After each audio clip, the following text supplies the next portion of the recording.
bom dia a todas, todos e todes. Sejam bem-vindos ao nosso seminário anual do CUMA e seminário de poéticas orais do GT da Ampol. Hoje estamos aqui com a querida professora Ana Pissarro, que fará a sua palestra intitulada Os Encantados se Revelam, Os Encantados se Rebelam, que forma parte do seu livro Amazônia, as Vozes do Rio, Imaginário e Modernização. A professora Ana Pissarro é doutora em Letras pela Universidade de Paris, professora pesquisadora da Universidade de Santiago do Chile, atua no Centro de Estudos Avançados com pesquisas relacionadas à literatura e à cultura na América Latina, na Universidade de Santiago do Chile. É autora de vários livros e hoje nos brindará com as suas vozes do Rio e as encantarias. Bem-vinda, professora. Bem-vinda. Encantada de estar aqui. Muito contente de estar com vocês. A palavra é sua. A palavra é sua. Deixa que eu faça a primeira apresentação e faço as perguntas para ela, rapidinho. Eu vou dar as orientações como a gente vai funcionar, e aí depois eu passo a palavra para a senhora. Tudo bem, professora? Acho que vamos fazer um diálogo, né? Sim. Mais que uma conferência, mais que uma palestra, é um diálogo. Vale. Eu vou explicar para todos como vamos fazer. Depois le passo a palavra. Eu vou fazendo perguntas e vai me contestando, vale? Ok. Então, obrigado, Natália. Eu vou falar em português. Obrigado, Natália, pela apresentação. Agradeço a presença de todos aqui, hoje, nesse 16º Seminário do CUMA e 6º Seminário Brasileiro de Poéticas Orais, onde temos a honra de receber Ana Pissarro. Ana, como sempre, muito solícita, nos dá o prazer da sua presença nesta manhã de encantos. Em 2019, por problemas de saúde, nossa convidada não pôde estar presente no nosso 5º seminário. E agora, em meio à pandemia, temos o prazer de nos ver e nos conhecer, mesmo que virtualmente. O tema deste bate-papo tem a ver com um dos capítulos do livro Vozes do Rio, escrito pela convidada e lançado no Brasil no ano de 2012 pela editora da UFMG. O título deste encontro é o mesmo título de um dos capítulos do referido livro. E julgamos que um evento que versa sobre encantarias, nada melhor que falarmos dessa rebelião de encantados do areal da região de Guajará e Tancoã. Pensamos primeiramente em conversarmos todos num portunhol gostoso, que todos pudéssemos entender. Mas depois chegamos à conclusão que isso poderia atrapalhar o trabalho das intérpretes. Isso poderia atrapalhar... Eu mudei aqui para aparecer na frente. Para facilitarmos o entendimento de todos, público, intérpretes e convidados, vou fazer as perguntas em português, devagar. Caso a convidada não entenda a pergunta, vou traduzi-la para o espanhol. Ana responderá em espanhol e eu traduzirei para o português para que as intérpretes de Libras possam fazer o seu trabalho. A minha tradução não será ipsis literis, e sim um dizer de outra forma, com outras palavras, utilizando o português. Antes de entrar no tema propriamente dito, eu gostaria de fazer uma pergunta um pouco mais genérica para introduzir a professora Ana Pissarro. De novo, professora, é uma honra muito grande. Sonhei com este dia de lhe conhecer. Mas vamos começar para a gente seguir aqui para não atrapalhar o cronograma. tá bom? Tá bom. Então, Ana, você é cidadã chilena, os Andes são seu lar. Uhum. Sabemos que existe uma Amazônia andina, que não é tão próxima geograficamente das cordilheiras nevadas do Vale do Chile, de Santiago do Chile. De onde surgiu o interesse pelo estudo da Amazônia? Esa es una pregunta que siempre se me hace, ¿no? Primero, estoy encantada de estar con ustedes. Finalmente, la última vez me enfermé y a última hora no pude estar con ustedes, lo que me dio mucha tristeza, pero ahora estoy feliz de poder dialogar finalmente, ¿no? Bueno, ¿por qué, una chilena del sur, cierto, se interesa por la Amazonía? Bueno, yo diría que por varias razones, ¿no? Una de ellas es que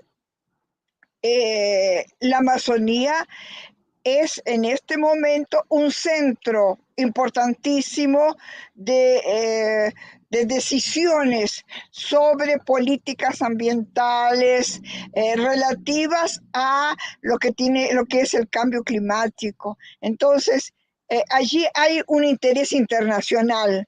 Pero incluso yo empecé hace 20 años o más con este interés. ¿Por qué? Yo estuve, porque en Chile la Amazonía prácticamente es una referencia, no existe como un interés inmediato, ¿no? Bueno, yo viví 17 años exiliada de la dictadura de Pinochet.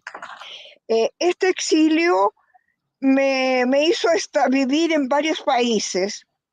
Entre otros, viví en Venezuela en un periodo bastante tranquilo del país en que yo pude sentir la Amazonía como algo muy cercano. Ahora, evidentemente la Amazonía en Venezuela no es lo mismo que la Amazonía en Colombia o en Ecuador, donde está realmente muy al lado, está encima. En Venezuela está un poquito más alejada del centro, digamos, de Caracas, pero siempre caen noticias de la Amazonía. Entonces allí había un interés, es decir, la Amazonía no me era ajena, ¿no? Y en tercer lugar, después de haber estudiado, porque mi tema es América Latina, y incorporando Brasil, yo me di cuenta que nosotros habíamos estudiado prácticamente toda América Latina, pero que había un espacio muy grande, que era casi la mitad del continente, del cual no sabíamos nada. Y esto es la Amazonía, porque en realidad los estudios amazónicos son estudios que se han hecho de parte, sobre todo, de antropólogos, también de ingenieros y todo para la explotación de minas y eso, pero desde el punto de vista de la ciencia social, han sido fundamentalmente los antropólogos, los arqueólogos que han entrado. Nosotros que estudiamos, digamos, del área humanística y de las ciencias sociales, que hacemos estudios de la cultura, no habíamos investigado la Amazonía, no sabíamos qué sucedía allá. Entonces a mí me pareció que era absolutamente necesario entrar en ese campo. Y entonces entré de a poquito, empecé a interesarme y presenté un pequeño proyecto a la beca Guggenheim que me permitiera ir a la Amazonía, porque a todo esto yo empecé a estudiar Amazonía sin haber venido prácticamente. Yo no conocía Amazonía.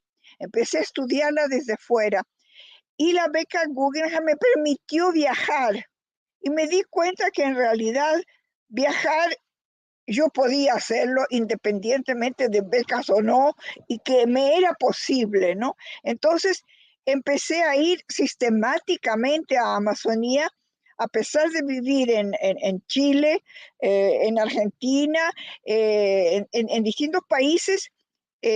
Yo he viajado durante 20 años, por lo menos 2 o 3 veces al año a Amazonía, entrando por diferentes lados, ¿no? Entrando por Brasil, entrando por Ecuador, entrando por Perú, etcétera, ¿no? Entonces, eso es mi relación con la Amazonía.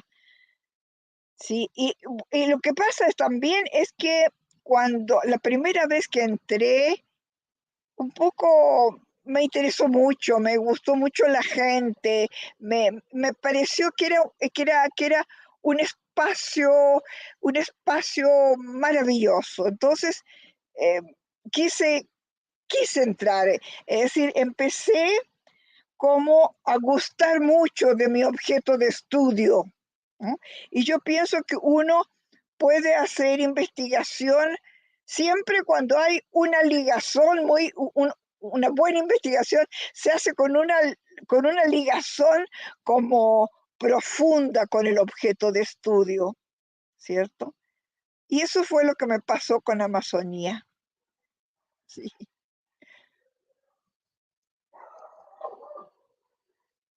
No escucho, no escucho, Vou fazer no uma pergunta escucho. para as intérpretes de Libras. Tá dando para fazer a tradução? Tá dando para entender? Ok, então vamos continuar dessa forma, então. Tá ¿Está bom? todo? Sí, está bien así. Sí, todo bien. Ok, Ok, tudo bem. ok, Então todo bien. vamos à segunda pergunta. Espérate, yo quiero explicar al público que yo hablo portugués, pero mi portugués no es tan bueno como para que yo pueda dar conferencias en portugués. Siento que a veces me faltan las palabras, entonces es por eso que lo hago en español, pero en general hablo devagar. Eso es. Vale, tu português é incrível. Mi español es que es terrible. Ah, então, próxima pergunta. Você trata, no capítulo em questão, do imaginário mítico da região e diz que há um imaginário trazido da Europa, como a lenda das Amazonas, por exemplo, e outro que articula até hoje estas culturas. Eso. De que forma os encantados da Amazônia refletem as vidas individuais e o destino de seu povo? Una pregunta complicada. Eh, yo puedo contestarla de la siguiente manera. Eh, la función del mito, ¿cierto? Es sublimar situaciones que originalmente han sido históricas. Han sido históricas porque han sido han sucedido concretamente en la materialidad histórica, o han sucedido o son inquietudes que están en los imaginarios de las personas. Entonces, el mito, cómo funciona en términos de entregarles a estas realidades una concreción, les da una forma, construye una historia, construye personajes, ¿no? Y esa es la forma en que se va forjando el mito. Ahora bien, nuestras culturas, las culturas latinoamericanas, están atravesadas y están caracterizadas por una ruptura fundamental, que fue la ruptura de la colonización. Esta ruptura evidentemente resquebrajó ambas culturas, no solo las culturas indígenas, también las culturas de origen, porque empezó a forjarse a generarse una dialéctica, ¿no? Una dialéctica en donde evidentemente el amo tenía más poder que el esclavo, pero al mismo tiempo necesitaba del esclavo. Y en este caso la lengua portuguesa y la lengua española iban incorporando, ¿cierto? Elementos no solo lingüísticos, sino también elementos de los imaginarios. Por ejemplo, el mito hay un mito famoso que es el mito del dorado. El mito del dorado en Amazonía, ¿cierto? Aquel en que hay un príncipe que se baña en una laguna dorada, que es hay un pueblo, una ciudad dorada, todo lleno de oro, todo pura belleza, pura riqueza también. Es un mito del cual no está claro el origen, porque por una parte se le sitúa en la ambición y aquello que el conquistador quiere encontrar el oro y la riqueza, ¿no? Y por eso elaboraba este lugar paradisíaco en donde encontraría oro, ¿no? Pero por otra parte también, según señalan algunos cronistas, el mito del dorado surge como una historia de los mismos indígenas, que dicen, miren allá más lejos, más adentro, existe un lugar así, un lugar lleno de oro. Entonces, como ustedes ven, allí hay elementos de las dos culturas que van jugando y se van construyendo como un mito. Entonces, es así como va funcionando el aparato mítico, que es realmente un aparato mítico muy rico en Amazonía, pero riquísimo. Bueno, nuestro querido poeta y teórico y filósofo Paz Loureiro ha trabajado muchísimo sobre eso y él sabe muchísimo más que yo, ¿no? Y va a hablar después de esta conferencia, entiendo, lo cual me pone muy contenta porque él es un conocedor muy grande de esto. Yo trabajo esto un poco a partir de lo que han trabajado los investigadores del lugar y a partir de la experiencia que yo he ido teniendo. Porque la Amazonía, la Amazonía son 8 países, ¿no? Nosotros en general pensamos que solo Brasil, no, son 8 países, la Panamazonía. Incorporando incluso la Guyana francesa, ¿no? La que pertenece a Francia. Entonces, en algunos lugares los mitos son los mismos, pero tienen diferentes nombres, ¿cierto? Por ejemplo, el Curupira, ¿cierto? Este personaje que defiende al bosque, que toma distintas caras, etcétera. En el área andina se llama Chuyachaki, ¿no? Y tiene las mismas funciones, tiene la misma identidad, etcétera. El voto de ustedes, ¿no? Este personaje que deja embarazadas a las chicas en las orillas del río, por ejemplo, ¿cierto? Es un personaje que existe en otros lugares de América Latina, ¿no? en el sur, en el sur patagónico, que también la Patagonia es un lugar también muy mítico, ¿cierto? Muy lleno de imaginerías. Existe también un personaje similar, ¿cierto? Que se llama el Trauco. Ahora, a mí me da mucha curiosidad, porque la función de ambos es diferente, ¿no? El Trauco es un personaje que de repente aparece y deja embarazadas a las chicas, ¿no? Y resulta que en el caso del voto es muchísimo más romántico, ¿no? Porque el voto baila con las niñas, aparece vestido de joven. En todas las historias, el voto engaña un poco con su belleza, con su simpatía, y finalmente quedan embarazadas. Pero el Trauco no, el Trauco no, el Trauco directamente, ¿cierto? Las deja embarazadas. Entonces, es muy curioso porque también siento yo que toda esta formación mítica tiene que ver con formas de percibir la vida, de relacionarse con ella, hay un sentido del placer diferente, etcétera, ¿no? Pero a todo esto creo que perdí el origen de la pregunta, ¿era cuál? Ya se me olvidó.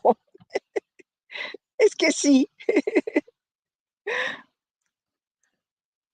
No sé si respondí la pregunta porque me fui caminando por otros lados. ¿Sí? Le había preguntado si... déjame volver a la pregunta. ¿De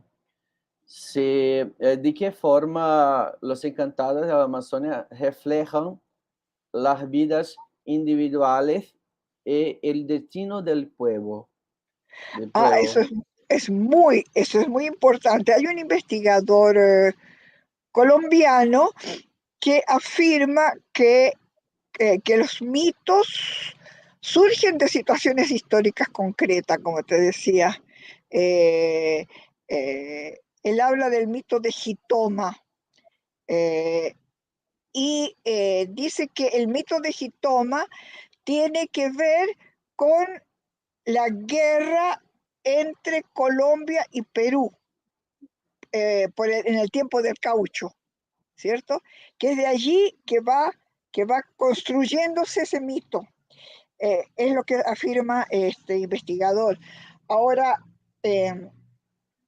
igual, esa guerra, ese enfrentamiento que hubo a comienzos del siglo XX a propósito del caucho, que fue una situación brutal, ¿no? Porque porque había fue allí que se descubrió que realmente la extracción del caucho era una expoliación a nivel de esclavitud. Se quedó en evidencia que los trabajadores del caucho eran o bien indígenas que habían sido obligados a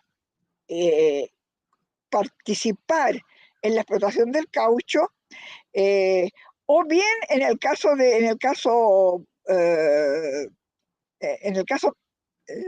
brasileño, nordestinos que habían sido traídos con formas de engaño y que se habían visto envueltos en la selva en una situación de la que no podían salir, porque la selva finalmente era una cárcel, ¿no?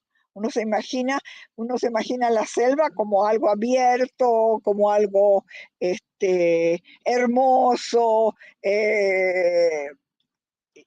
digamos, aire puro, verde, pero resulta que para ellos no sabían cómo salir, no había manera de huir del espacio en donde ellos estaban trabajando en forma de esclavos. Entonces, a partir de allí se genera toda una construcción mítica y se generan muchísimas construcciones míticas, ¿no? Incluso por el hecho de que muchos de ellos mueren allí mismo y son enterrados. Entonces, todo esa área de Colombia actual es un área que encierra muchísimos nudos significativos del imaginario indígena. Una peregrinación, ¿no? Que cuenta un antropólogo colombiano, Echeverry, cuenta una peregrinación que hubo hace poco de nietos de los que fueron allí, de parte de los que fueron allí asesinados, y que les hablan y que van durante 4 o 5 días, caminan hasta llegar a los lugares del el encanto y la chorrera, que son los lugares clave donde sucede todo esto, y van a hablarle a sus antepasados, ¿no? Y van a decirles que ellos están ahí para recordarlos, ¿no? Que, ellos no quieren guardar rencor, que ellos quieren vivir bien, ¿no? Dicen, no queremos guardar esto, dice, en un canasto de niebla, queremos guardar esto en un canasto de vida, ¿no?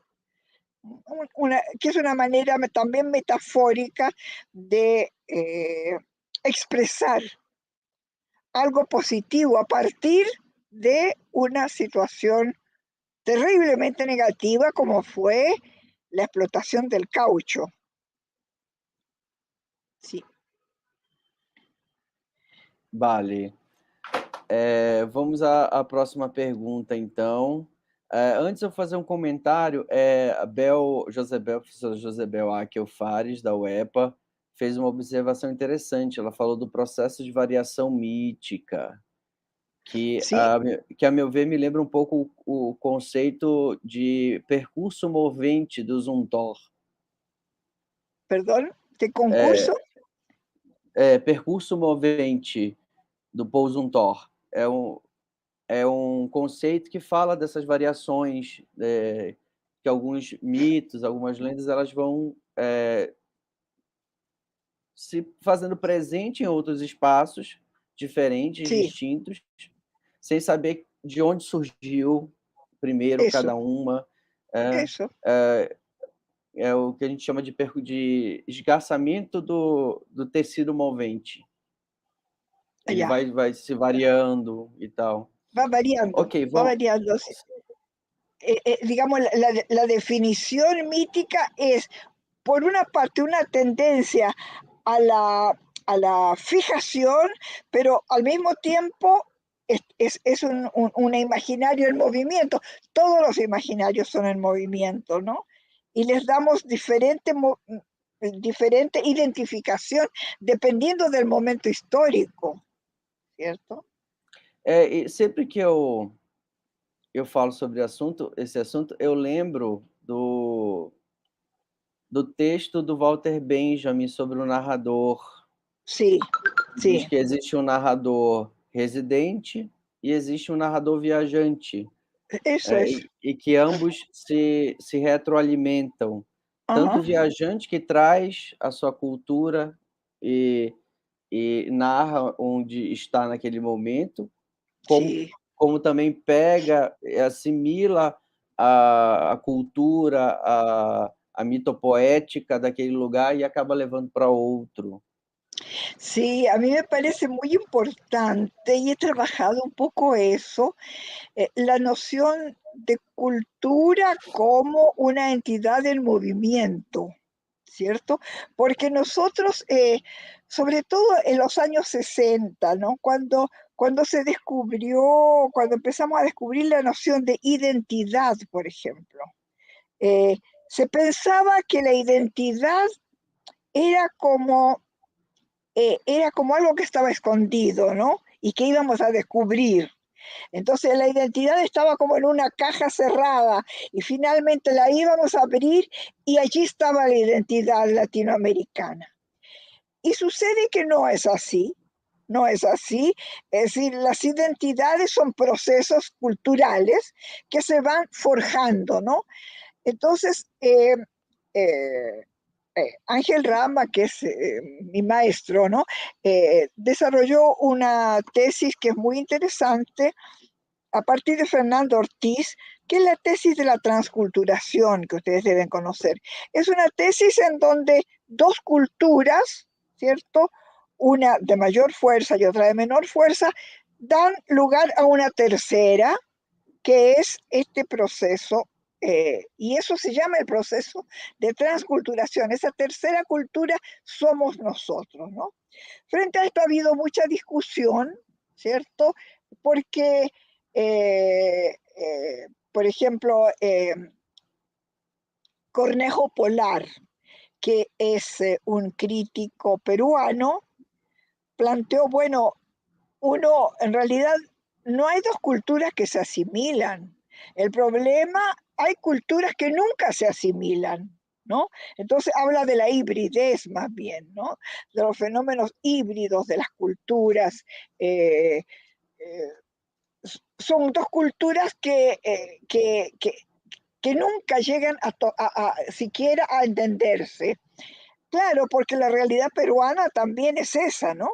Es, las culturas indígenas allá se ven como culturas muy lejanas a pesar de que se convive todos los días con ellas, y son culturas subalternas también.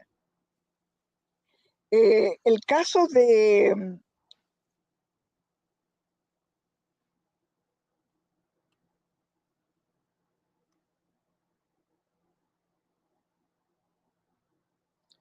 Eu acho que a professora Ana Pizarro teve um problema com a conexão. Vamos aguardá-la voltar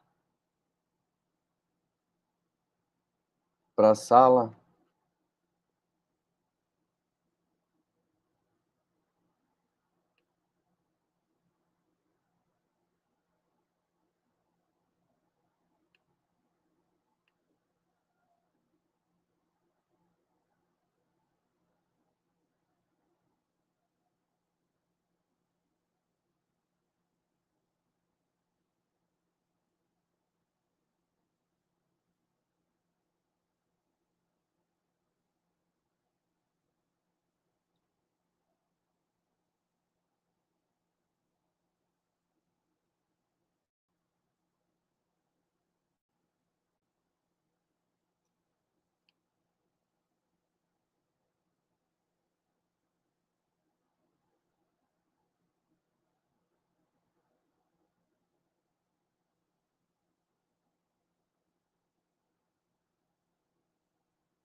¿En contacto?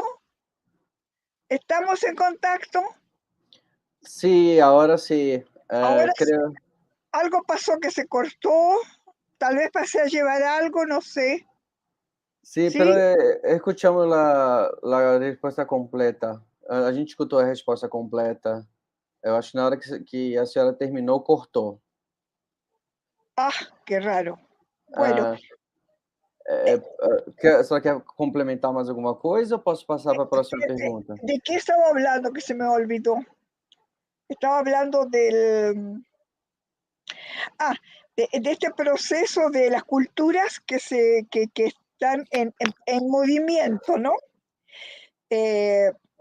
claro, cómo se van formando los imaginarios. Y esos imaginarios dan lugar a una oralidad. Y esa oralidad es la que nosotros estudiamos como un espacio cultural válido, porque hasta hace muy poco la oralidad y las literaturas populares no se les daba, no había interés, no se les trataba como literatura, ¿cierto?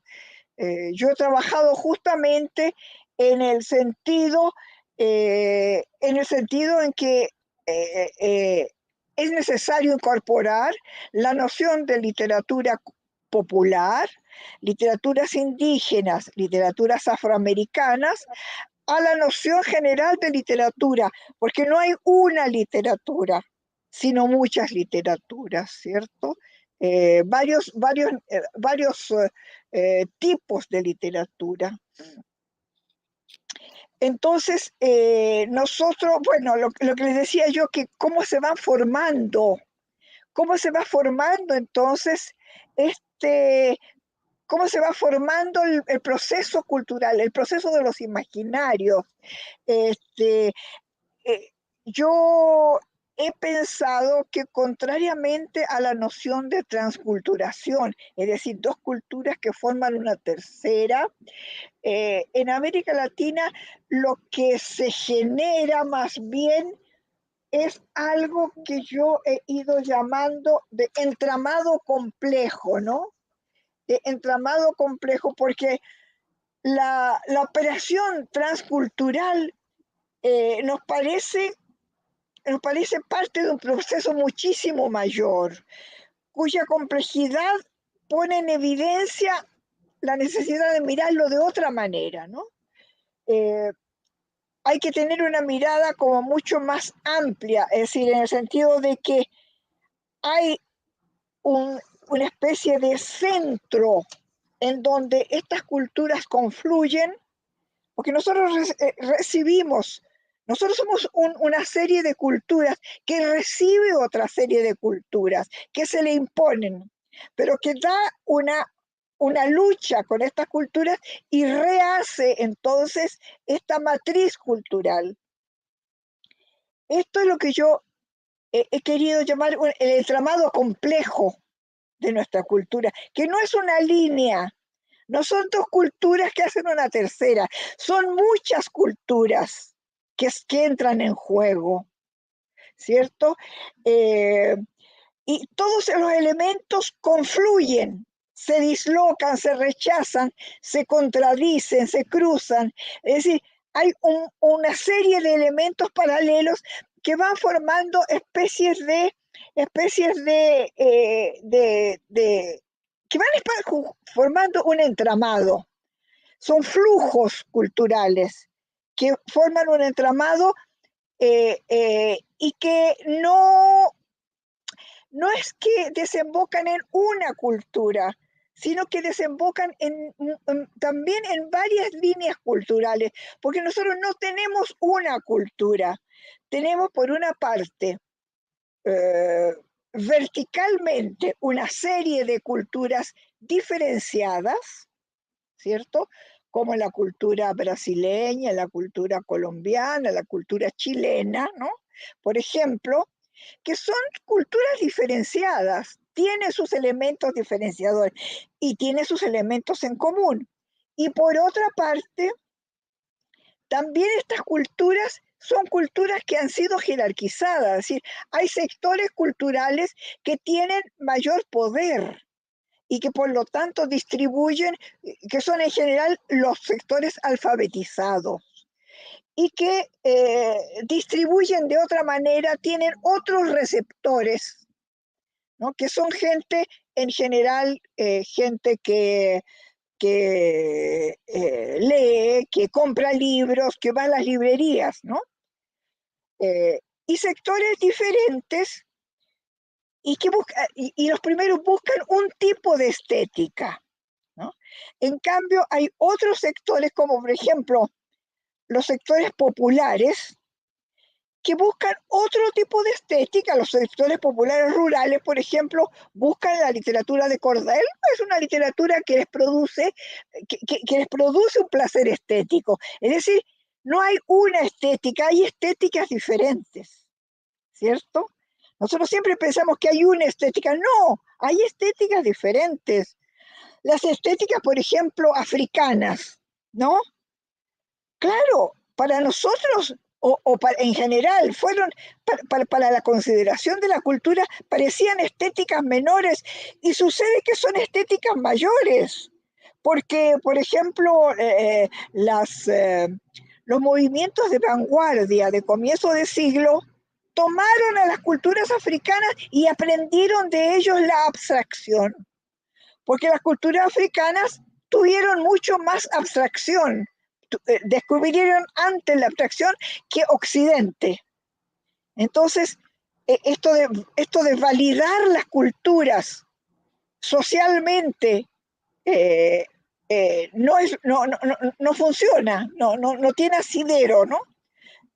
Asimismo, las culturas indígenas también tienen su validez propia porque tienen sus emisores, tienen sus receptores y tienen sus objetos sus objetos son orales en general, ¿no?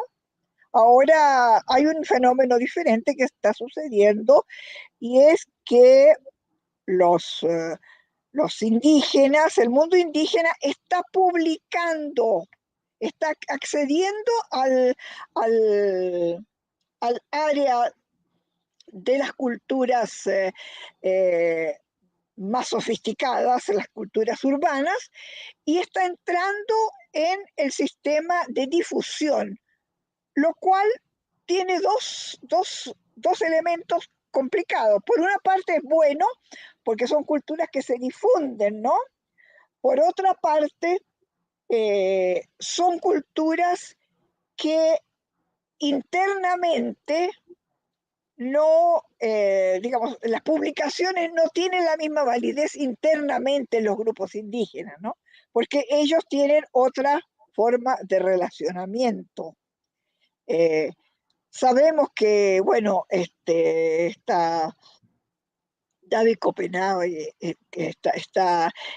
hay muchos escritores indígenas actualmente que están en publicar. En Chile hay un grupo de escritores indígenas muy interesante, de poetas de gran valor, de gran valor.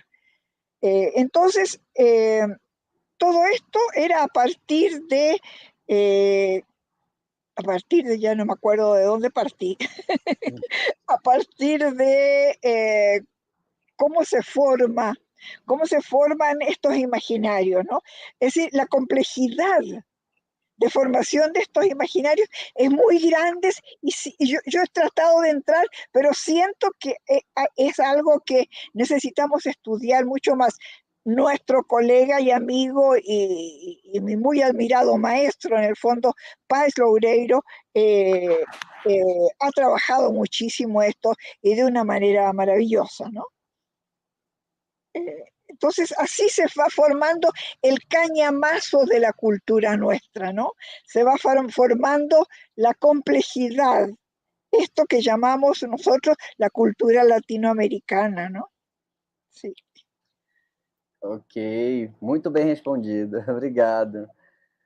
Vamos para a próxima pergunta.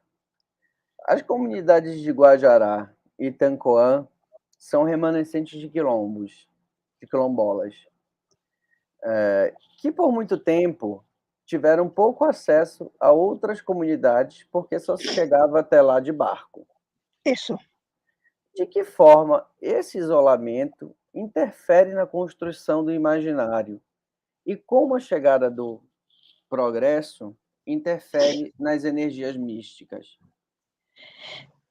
Es una linda pregunta, pues yo creo que la respuesta está en el documental que nosotros hicimos con Sebastián Sepúlveda, en El Arenal. Les voy a contar un poco. Cuando nosotros llegamos allá, que sería por allí, ya no recuerdo, pero más o menos el año 2000, llegamos por intermedio de una persona, una investigadora muy maravillosa que se llama eh, Rosa Acevedo, que nos llevó porque ella tenía contacto con ese grupo, había estado luchando con ellos por la delimitación de sus tierras.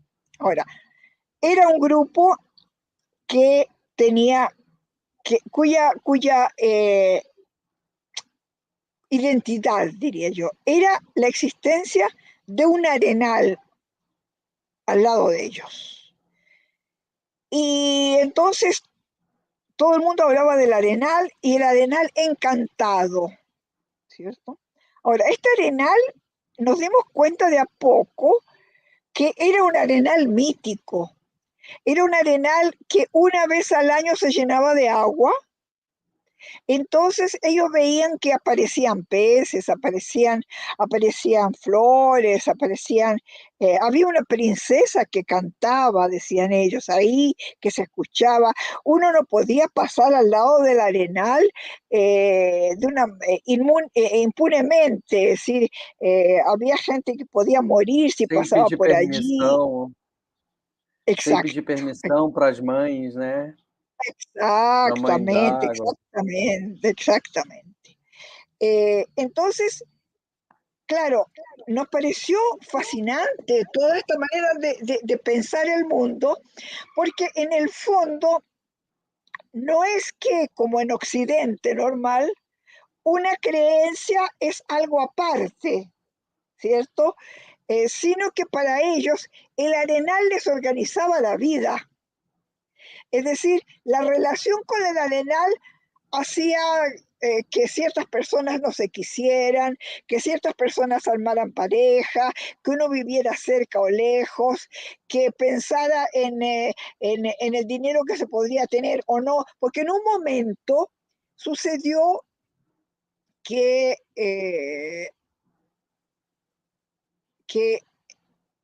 se quiso, se iba a construir un puente cerca, ¿no? Que iba a unir Itancoa con la ciudad, con Belén, que iba a acercarlos, digamos. Entonces nosotros estuvimos allí un poco durante todo ese periodo y en que se empezó a construir el puente, pero para construir el puente necesitaban mucha arena y estaba la arena de este arenal. Entonces vinieron los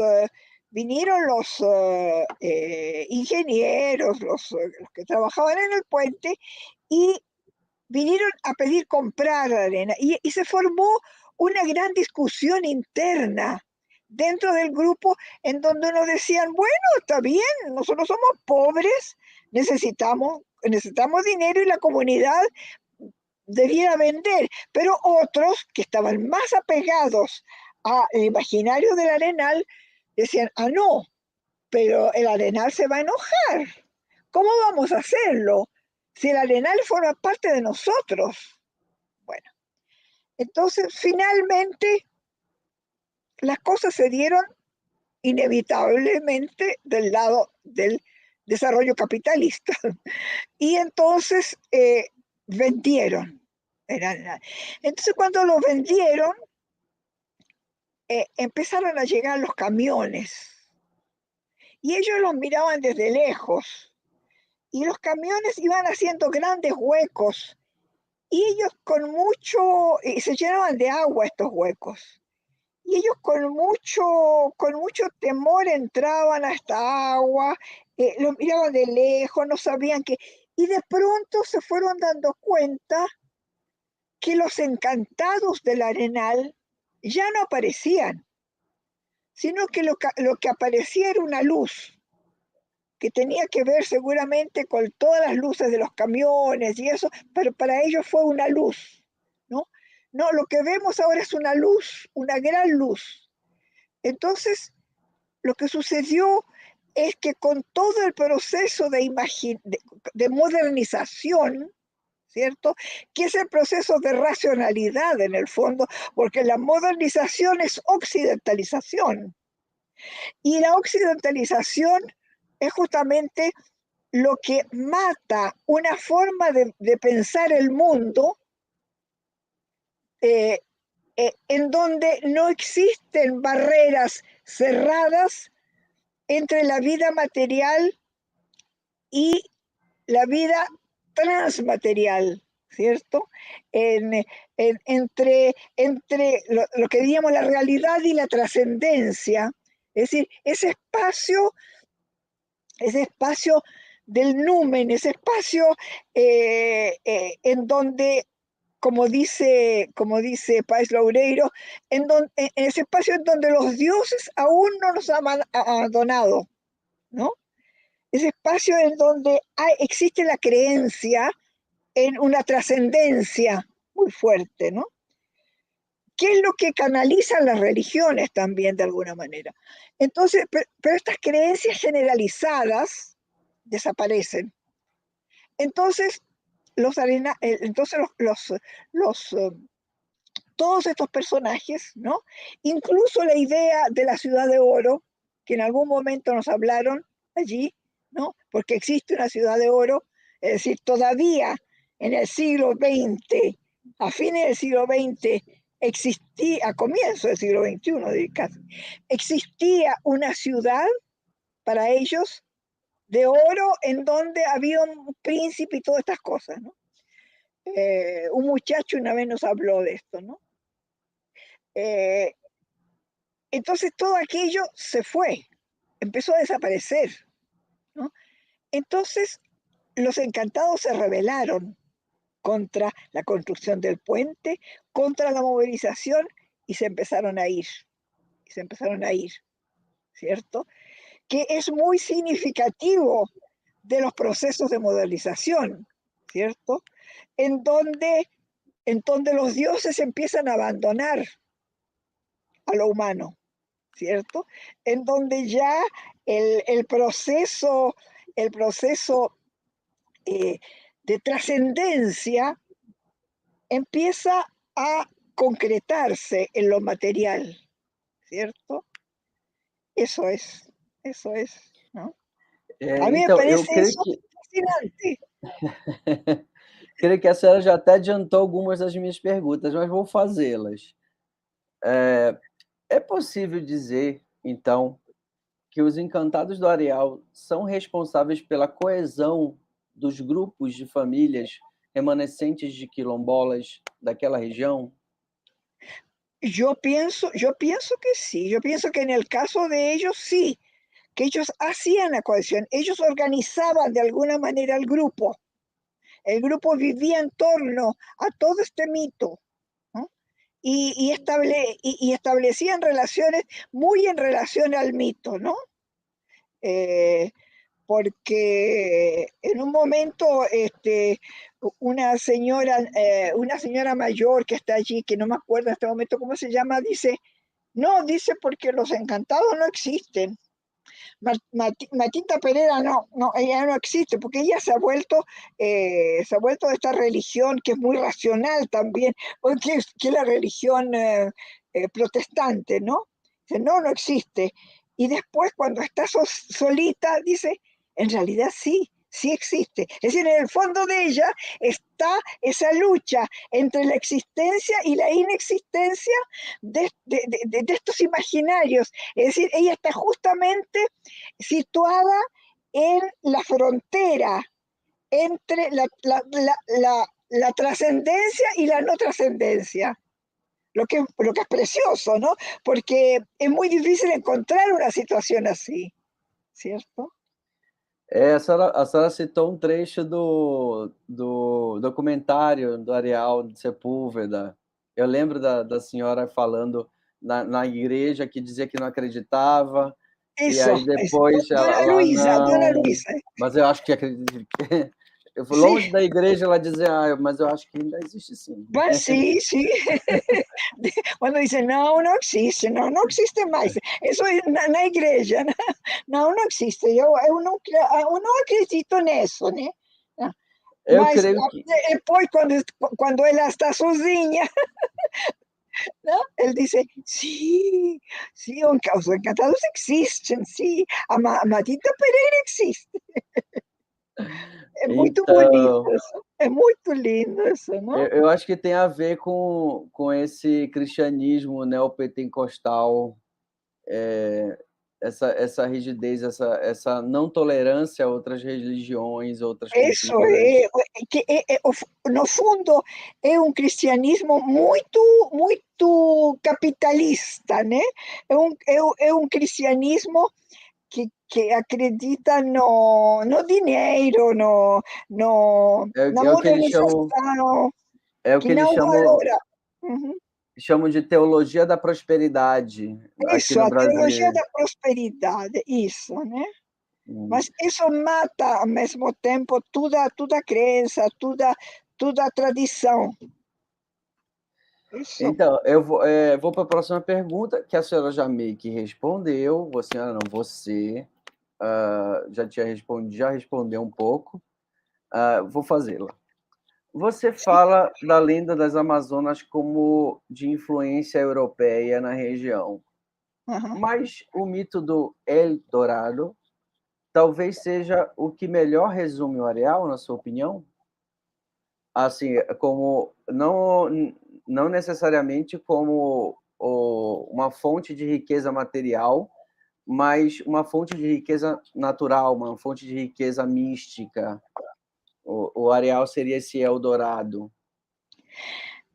Acho que el dorado es diferente, ¿no? Porque el dorado es una creencia europea, más que está alimentada por los indígenas, porque los indígenas engañan a los conquistadores con la idea do Eldorado, que está siempre mucho más longe. ¿Usted vio? Eles contam a história do Dourado muito mais longe, é longe daqui, longe, mas eles acreditam no fundo no mito do Dourado. Acho que isso não há,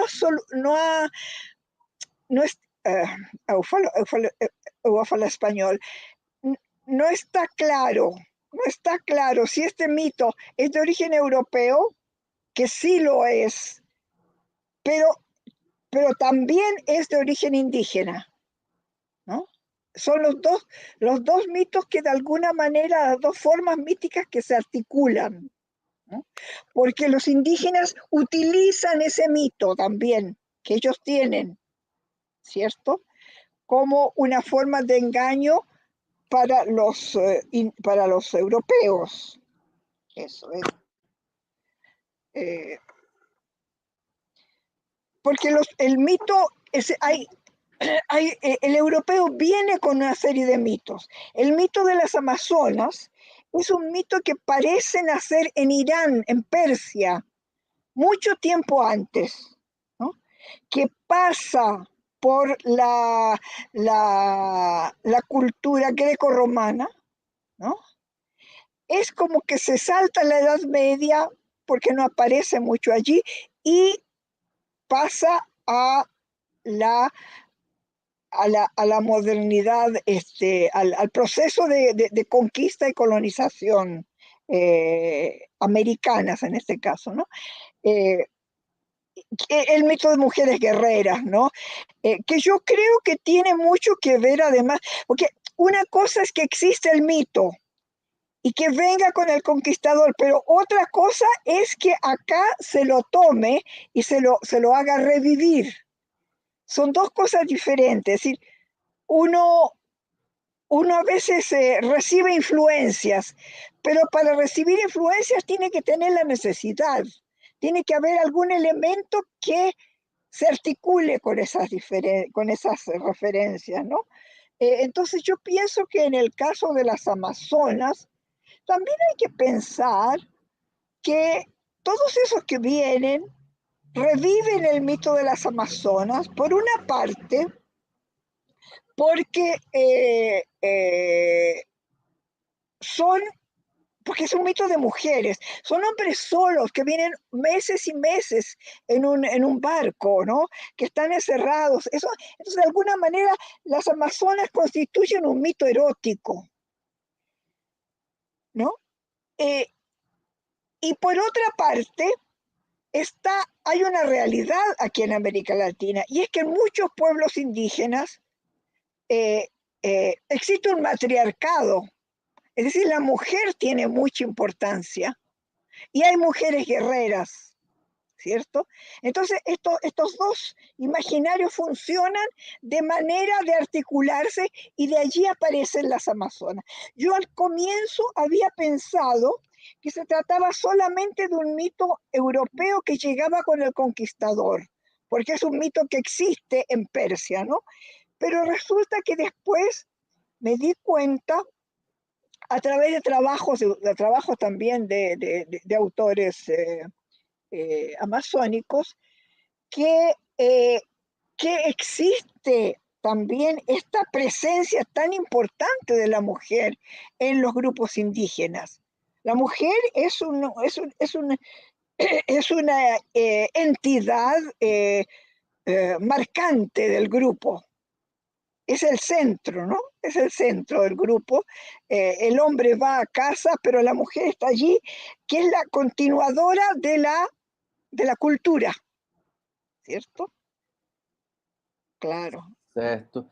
Eu vou fazer a última pergunta, basicamente. Se der tempo, faço mais uma, mas vou abrir depois para perguntas dos nossos ouvintes, espectadores.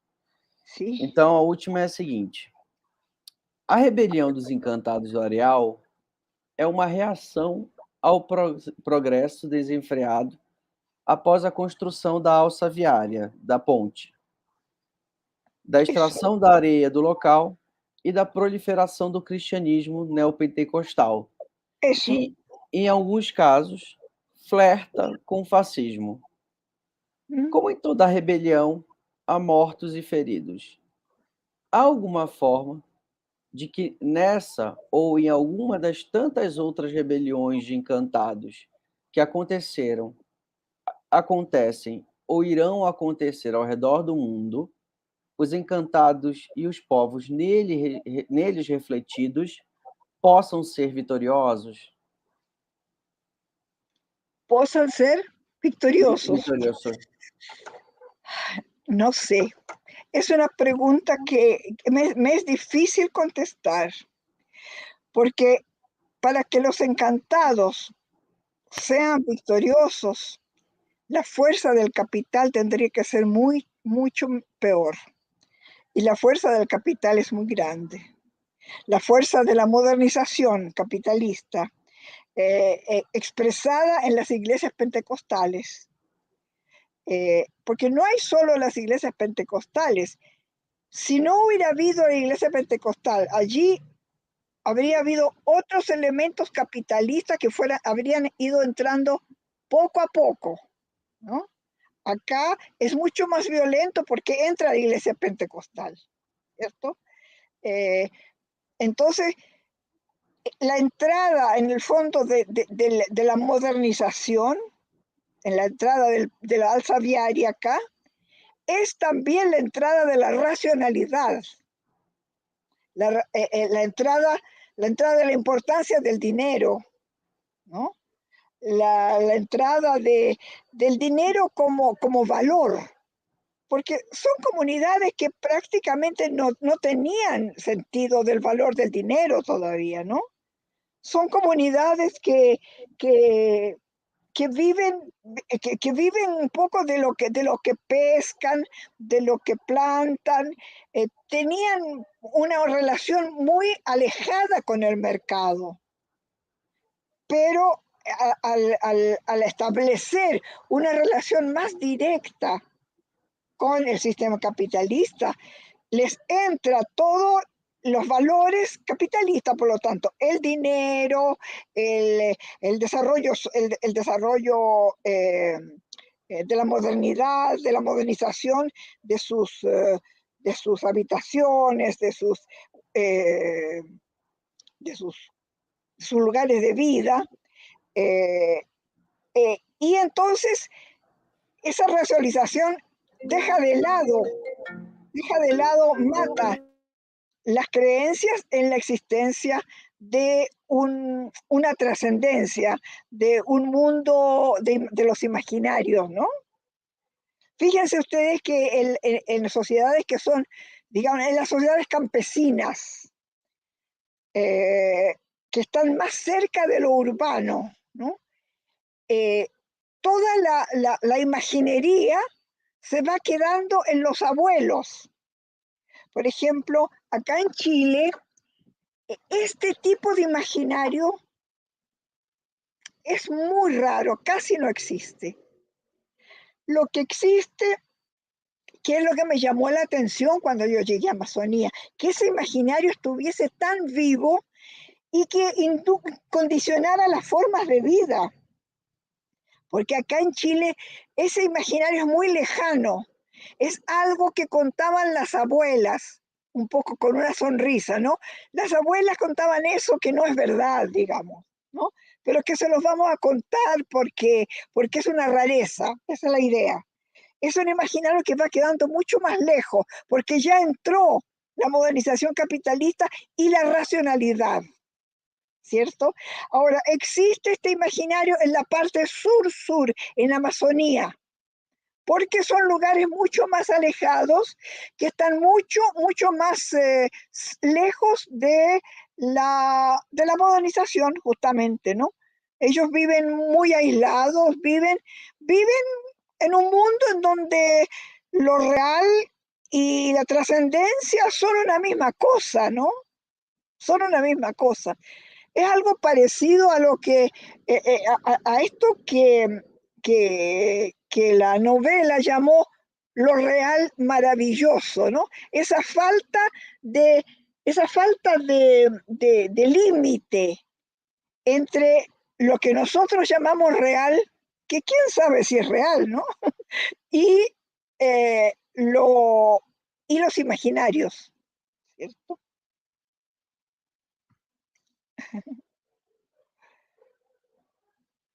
Eso es. Agora, como faltam 10 minutos para a gente encerrar a nossa mesa, eu queria saber se alguém da plateia gostaria de fazer alguma pergunta para a professora Ana Pizarro. Eu adoraria. Deixa eu ver aqui nos comentários se tem alguma pergunta. Se alguém quiser fazer alguma pergunta, o faça. Porque senão tenho uma última pergunta, talvez, ou encerro. Até o momento, não. Então, eu vou fazer uma... Oi? ¿Sí? No, yo quiero, ¿sí? Sí. Hable usted. O Luciano está fazendo uma pergunta. Professora, Sí. a Amazônia, como reino dos encantados, assim como seu povo, vem sendo ruídos pela força devastadora do liberalismo. Como a senhora pensa esses impactos no imaginário encantado amazônico? Justamente el liberalismo es ya la exageración de todo desarrollo capitalista, ¿no? Por lo tanto, el liberalismo, primero, el liberalismo en lo material trae destrucción concreta, ¿no? Las grandes presas, las grandes presas de agua, las grandes empresas también, todo aquello va destruyendo en concreto, ¿cierto? Pensemos en la destrucción de Mariana, pensemos en otras destrucciones que ha habido a partir de la ruptura de las grandes empresas, de las grandes presas, de las grandes, ¿cómo se llama? De las hidroeléctricas, de los desechos de las empresas. Entonces, el neoliberalismo es lo que destruye mayormente toda esta situación. Porque no deja vivir a las personas, es decir, destruye a la gente además, ¿no? destruye no solamente los imaginarios, destruye a las personas, destruye a las sociedades tradicionales, ¿no? A mí me parece que es el daño mayor que nos han hecho en los últimos años nuestros gobiernos, ¿sí? Vale. Eu tinha uma pergunta introdutória que eu resolvi não fazer porque talvez seja uma pergunta que requer um pouco mais de... Mas eu vou fazê-la. Se tiver outra pergunta, a gente faz. Enquanto ninguém faz perguntas, a gente aproveita esse tempinho para fazer outra. ¿Sí? Há semelhanças entre a cultura andina e a cultura amazônica. Sí. De que forma a cultura amazônica influencia a andina e vice-versa? E em que momentos podemos falar de uma Amazônia andina? Ese es un tema muy interesante, muy, muy interesante, porque uno diría, bueno, yo creo, es decir, yo no he estudiado el tema como una estudiosa antropóloga, pero lo he vivido como una investigadora de la cultura.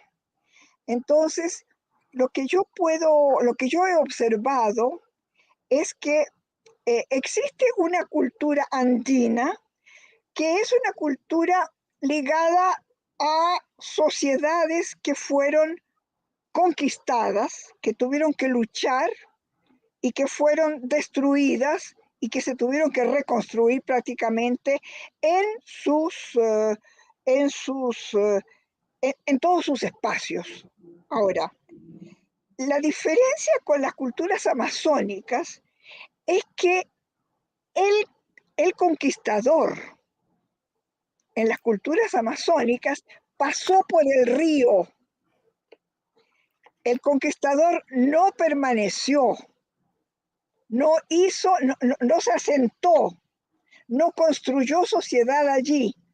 Entonces hay una diferencia, por eso siento que hay una diferencia identitaria entre esto que los serranos, como se les llama a quienes tienen la cultura andina, y los chunchos, como se les llama desde el periodo colonial mismo, a los indígenas que están en Amazonas, ¿no? Hay una diferencia de actitud frente a la vida.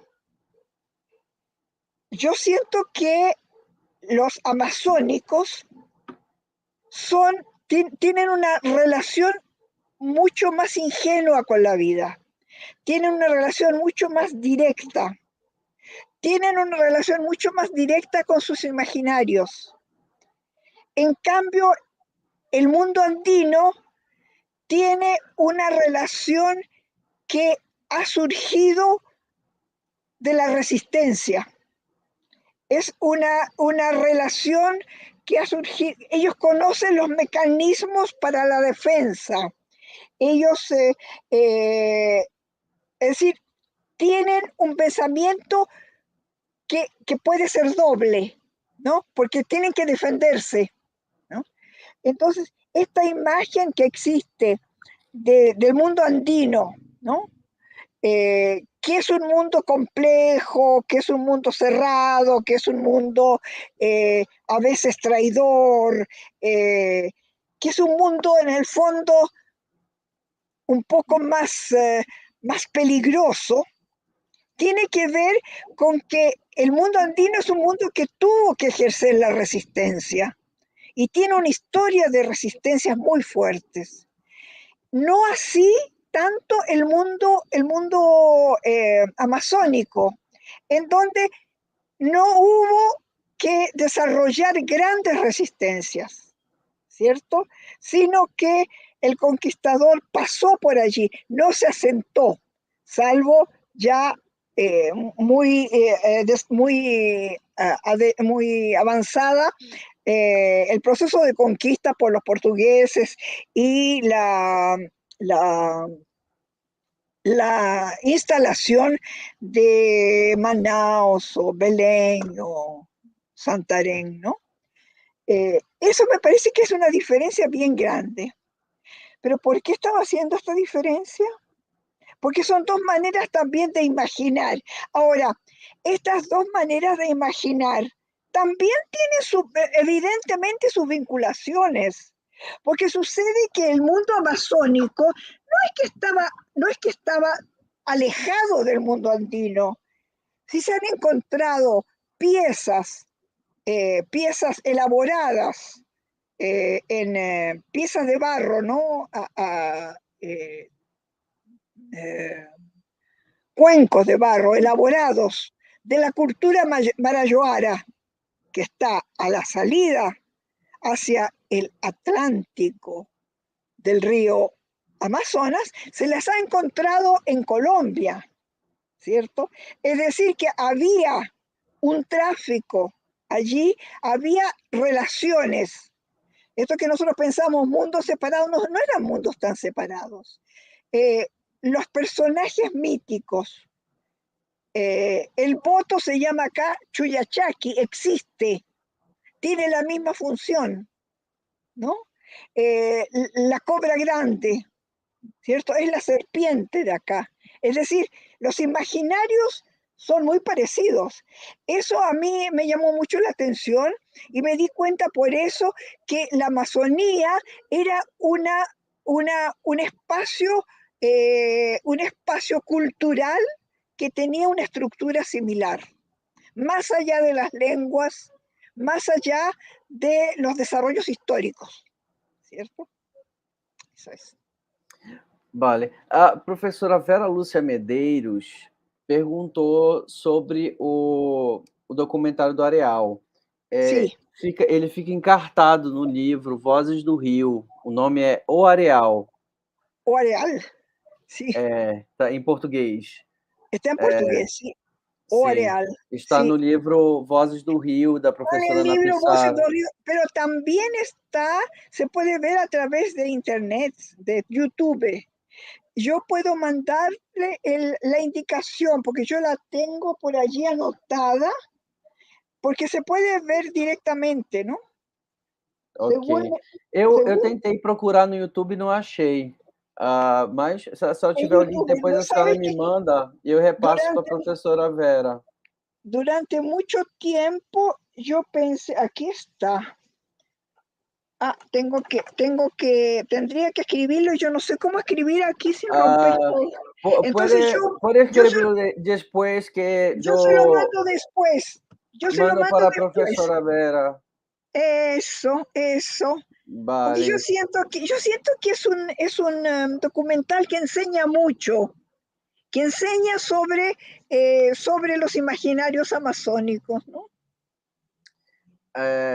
Nós estamos com o tempo esgotado. Para não atrasar a Sí, mesa do professor João de Jesus Paz Loureiro, temos uma última pergunta da professora Margarete Brasileiro, mas eu sí, vou mandar depois para a senhora. A pergunta, perfecto. eu posso até gravar aqui e mandar para a professora Margarete. Eu peço para que a senhora permaneça na sala para a gente conversar um pouco, para eu tietar um pouco a senhora, você, né, para fazer meu papel de fã e conversar um pouquinho, tá bom? Hago, tá Agora, bom. eu agradeço muito a sua presença, mais uma vez. Agradeço às intérpretes de Libras, pelo maravilhoso trabalho. Agradeço a Nazaré, a Natália, perdão, que nos apresentou hoje no início. Agradeço ao Leandro que me deu suporte aqui, que eu não ia conseguir fazer tudo isso sozinho, todo esse mecanismo funcionar sozinho. E espero que a senhora esteja bem de saúde, porque ficamos muito preocupados com sua enfermidade, Bueno, muchas gracias. que não lhe permitiu estar conosco naquele momento, Muchas naquela gracias. ocasião, 2019. Muchas gracias. Yo estoy absolutamente encantada de estar con ustedes ahora. Yo tenía mucha saudade, ¿no? De estar aquí tan longe.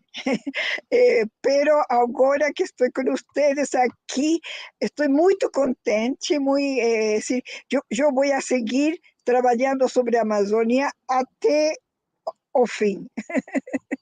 Así que eu estou com vocês sempre, sempre. Cuente comigo para sempre. Eu diria que, mesmo não nos conhecendo pessoalmente, eu acho que esse é um sentimento que eu me arrisco a dizer, é de todos nós, pesquisadores da Amazônia, a gente meio que se sente um pouco íntimo da senhora, ou um pouco íntimo de você, te falo Que assim, bom. de você pelo seu trabalho, pela maneira carinhosa com que trabalha com a Amazônia, escreve sobre a Amazônia, e estou muito, muito feliz. Eu acho que eu posso dizer, eu cheguei lá, eu fiz uma entrevista com a Ana Pizarro. Tá bom, então agora eu vou Bom, encerrar a transmissão para começar a próxima ok, do João Jesus ok, Paz Loureiro, mas a senhora pode continuar um pouquinho aí para a gente conversar um pouquinho, tá bom? ok, Tá, ok. gente, por hoje é só. Obrigado pela presença de Obrigada. todos. Obrigada a vocês. Tchau, tchau. Tchau, tchau, tchau.